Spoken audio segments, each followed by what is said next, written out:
উগান্ডার রাজধানী কাম্পালা, উগান্ডার রাজধানী Kampala, Kampala, Kampala, Kampala, Kampala, উগান্ডার রাজধানী কাম্পালা, উগান্ডার রাজধানী কাম্পালা, উগান্ডার রাজধানী কাম্পালা, উগান্ডার টাকার নাম সিলিং, সিলিং, সিলিং, সিলিং, উগান্ডার টাকার নাম সিলিং, উগান্ডার টাকার নাম সিলিং। ধুর শালা, পড়বই না। আমি পড়তে চাই ঢাকা বিশ্ববিদ্যালয়ে, কিন্তু এর জন্য আমাকে উগান্ডার রাজধানীর নাম কেন মুখস্থ করতে হবে? এই সাধারণ জ্ঞান কে বানাইছে ভাই? আর এইরকম সাধারণ জ্ঞান কেনই বা বিশ্ববিদ্যালয়ে আসে? অ্যাডমিশন পরীক্ষার আগে সাধারণ জ্ঞান নিয়ে এই সমস্যায় পড়েনি এমন পরীক্ষার্থী খুঁজে পাওয়া কষ্টকর। তাই আজ আমরা এই সাধারণ জ্ঞান নামক ভয়কে জয় করব এই 5টি টিপসে। পয়েন্ট নাম্বার 1, প্রশ্ন ব্যাংক বুঝে পড়া। আমি যে পরীক্ষার প্রস্তুতিটা নিতে যাচ্ছি সেই পরীক্ষার বিগত 5 বছর বা 10 বছরের প্রশ্ন ব্যাংক যদি আমি সমাধান করি তাহলেই আমার জানা হয়ে যাবে আমি কি কি পড়বো এবং কি কি বাদ দিব।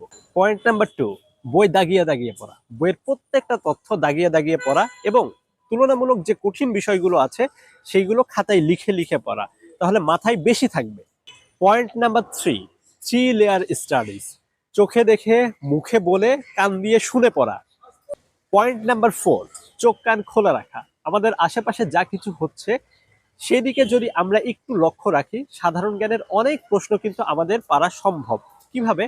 ঢাকা বিশ্ববিদ্যালয়ে গত বছর একটা প্রশ্ন এসেছিল, বাংলাদেশের কোন বিভাগের সাথে ভারতের সীমান্ত নেই, ভারতের সীমান্ত নেই কোন বিভাগের সাথে। আমরা অনেকে বাংলাদেশের মানচিত্র সব জায়গায় দেখে থাকি, আমাদের বাসায়, আমাদের পড়ার রুমে, অনেক দোকানে। ওখানে যদি একটু ভালো করে দেখি তাহলেই কিন্তু আমরা দেখতে পারি বাংলাদেশের 2টা বিভাগের সাথে ভারতের সরাসরি সংযোগ নেই। একটা হচ্ছে ঢাকা বিভাগ, একটা হচ্ছে বরিশাল বিভাগ। আর সেই ঢাকা বিশ্ববিদ্যালয়ের পরীক্ষায় ঢাকা অপশনে ছিল না, ছিল বরিশাল। সো এরকম কিন্তু অনেক সাধারণ জ্ঞান আমাদের চোখ কান খোলা রাখলেই পারা সম্ভব। Last point, the point number 5, পড়াশোনার পাশাপাশি সোশ্যাল মিডিয়াতে চোখ রাখা। যেমন আপনারা আমার এই জিকে ম্যান পেজটিতে চোখ রাখতে পারেন। এইখানে সাধারণ জ্ঞানের যাবতীয় জটিল সব সমস্যার সমাধান পাবেন আমার এই পেজে।